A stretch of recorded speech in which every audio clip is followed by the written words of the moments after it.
going to hit it off with Lamar Jackson, who is not showing up at OTAs, who doesn't want to sign a contract. Baltimore saying we can do a deal now, we can do a deal later, we'll do a deal whenever he's ready to do a deal. Right. Uh, Lamar Jackson doesn't want to do a deal. He's angry about Marquise Brown leaving. He's apparently just not happy with Baltimore, period. So I don't know what the Ravens do myself, like other than play it out here. Go ahead and play another year.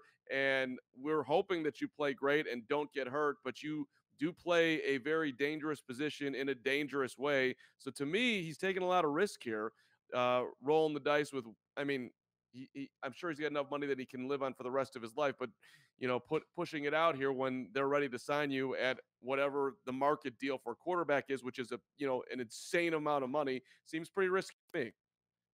Look, it's very bizarre. I cannot remember any situation, not even only when I've covered the league, but even being a fan going back to when I was a kid. Like, I cannot remember a situation where a team has been actively trying to give a guy hundreds of millions of dollars and the player just has no interest in even like taking the phone call. It's very weird. And he's had this weird kind of reaction to it where he gets mad at people on Twitter when they suggest that he might want out or he might not be happy. He's like, no, I want to be with the Ravens. It's like, all right, well then Lamar, then how about like returning a phone call and showing up? I mean, I don't think it's unfair. And full disclosure for people who didn't read the column, but please do. It's on fanside.com. I wrote about this on Monday morning, and I talked to a former GM about this. I even talked to another who didn't make the column, but it was in passing after the column went up. It's very weird. Like, he can sit there all day long and say, well, yeah, I want to be in Baltimore, and Chris Sims shouldn't worry about if I'm not at OTAs because they're voluntary. Look, man, there are two quarterbacks wearing at OTAs in the NFL this year, okay? You and Kyler Murray. And we all know how Kyler Murray feels right now with the Cardinals. So to sit there and say, like, well, it doesn't matter, it's voluntary. Yeah, it's voluntary. You don't have to be there, but most guys are there. Most, especially guys that are like 25 years old. Most guys are at OTAs, and you have been very aloof. I mean, to the point that at the owners' meeting, Steve Bisciotti, who owns the Ravens, who never really talks publicly, was pretty open about the fact that they're kind of annoyed that he just hasn't shown up to, not that he hasn't shown up to OTAs, of course, but he hasn't shown up to the bargaining table. Like, that he hasn't really answered the urgency that Eric DeCosta, the GM, has shown. And at some point, if you're Baltimore, you do, I think, have to start thinking about, okay, well, if he's not going to sign long term, or this is going to be a protracted pain in the ass of a situation, next year's draft class is loaded with quarterbacks. At least that's the thought. Do you start thinking about that?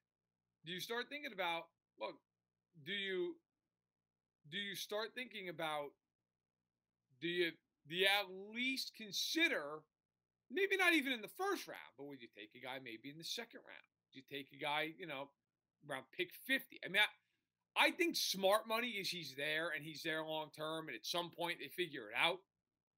But it is weird. I think it is a weird thing that he's just nowhere to be found. The really smart money says eventually it makes sense for both sides. Lamar's won a ton of games in Baltimore. I know they've struggled in the playoffs, and I mentioned that in my column in passing because I feel like it deserves to be mentioned in passing, but it shouldn't be the spotlight.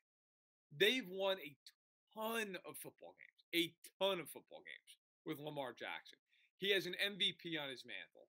He is one of the most difficult players to defend in the history of the NFL. Now, you could sit there and say he struggled throwing the ball at times. That's fine. I would agree with that. Although I would also say they really, outside of Mark Andrews, giving him virtually nothing as we welcome Carm back into the program. But it has been a very, very, very bizarre negotiation, if you like to call it that. Usually, if a team calls a player and says, we want to get a deal done, unless the player really doesn't want to be there, there's a back and forth at that point. It's odd that there's no back and forth. It's odd that the Ravens are just calling him, and at least according to the Ravens, there's been no answer on the other end of the line. That's weird, no matter how you spin it. You don't want to move on to Tyler Huntley and trade Lamar Jackson, but when he did step in last year, he wasn't exactly terrible. So there's No, that. he won't. So I'm not trading Lamar unless I actually sit down and have a conversation with him, and we get some transparency on what's going on. we are all adults here. We should be able to communicate. That's that's a baseline, right? But it's Yes. odd. Again, what exactly is Lamar's issue? What's the problem here?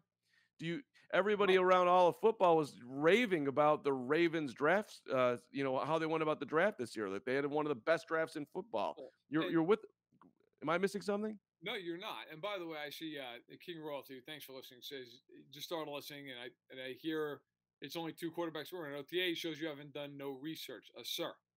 Uh, First of all, if you listen to what I said that any of the younger quarterbacks. Well, Tom Brady and Aaron Rodgers don't count. Tom Brady's 45 years old, and Aaron Rodgers is approaching 40. And I don't think those guys, like, there's no concern there. They're locked up. They're fine. They're just older. They're not showing up.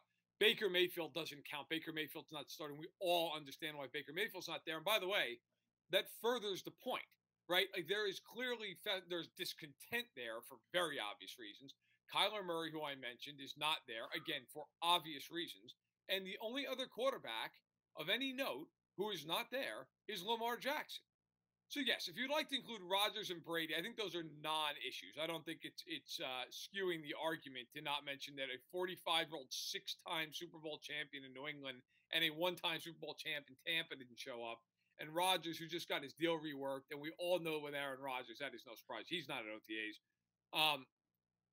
Lam Jackson's the one that doesn't make sense. Two guys are 100 years old, and we know why they're not there. We know why Mayfield's not there. We know why Kyler Murray is not there. Why is Lamar Jackson not there? And again, he's got every right not to be there, right? Like, it's completely fair for him not to be there. And I see you say, look, um, you know, he says Lamar's not been there because he's been in the same system for the last 4 years. that's A lot of guys have been in the same system for the last 4 years. Patrick Mahomes is there. Josh Allen's there.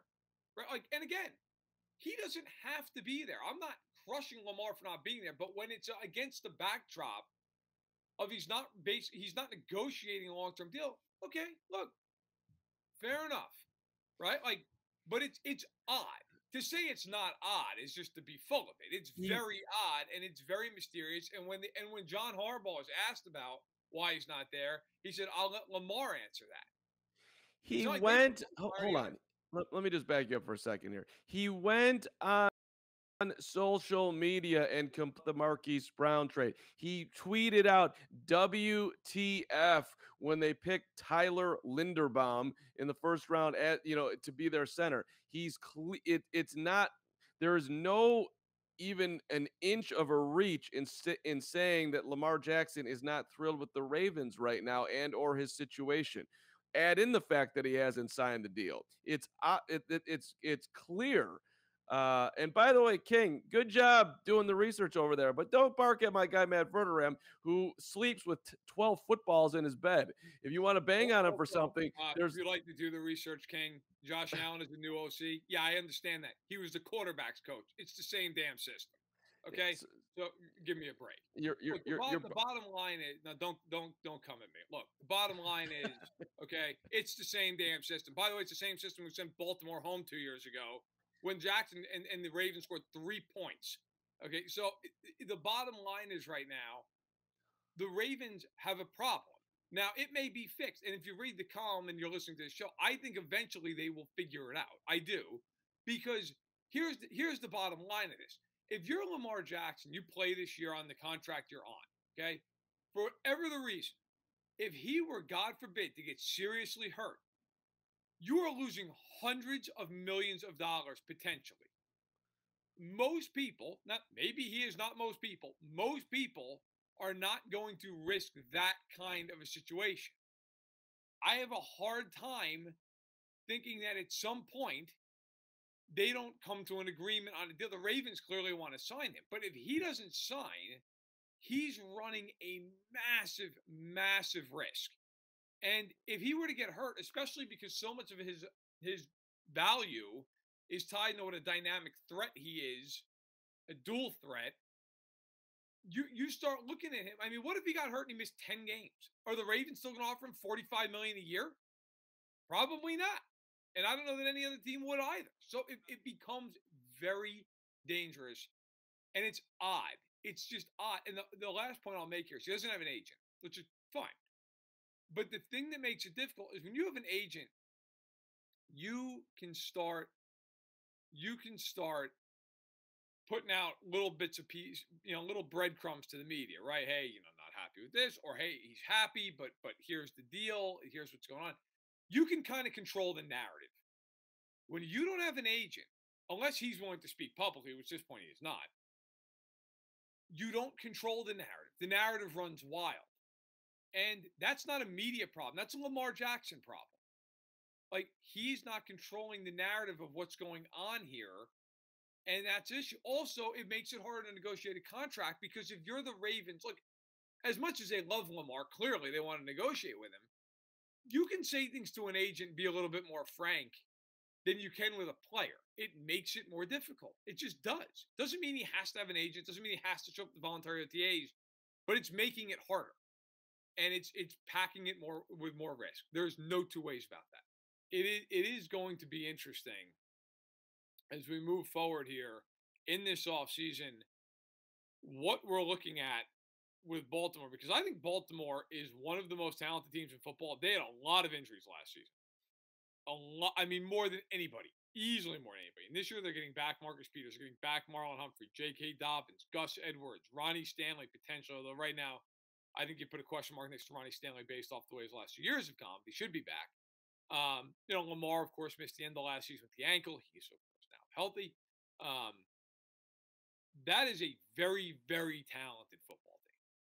Very talented. Like Super Bowl caliber, although, of course, you do look at their past postseason failings and say, well, what's going to be different this year? I don't know. And that's my problem with the Ravens. I think they're going to win a whole bunch of games in the regular season. But what are they going to do in the playoffs? And typically in this day and age, you've got to be able to throw the ball for chunk yardage consistently to win in the playoffs. We've seen that now. Look at the quarterbacks in recent years who have made deep runs. Allen, Brady, Mahomes, Rodgers, Stafford. Although Rodgers hasn't made deep runs, so maybe he's a bad example. But all the other ones, Burrow, right? All these guys have been able to throw the only exception I can think of in the last couple of years was Tennessee made a deep run without bases throwing the football at all. It's just predicated on Henry. And you can do it that way, but it's hard. It's really hard. But the Ravens, you have to put them in the Super Bowl mix, in my opinion. They have a lot of talent. They had a great draft. They're going to be really hard to beat if everybody's back and healthy. And there's no reason to think they're not going to be back and healthy. But I am concerned about this Lamar thing, which as the days go by, you look at every day and go, all right, well, where is this headed? Where is this headed? Because Lamar can tweet all he wants and he wants to be at the Ravens. And okay, fine. I have no reason not to believe him, but I also have a reason to say, well, your actions don't match up with your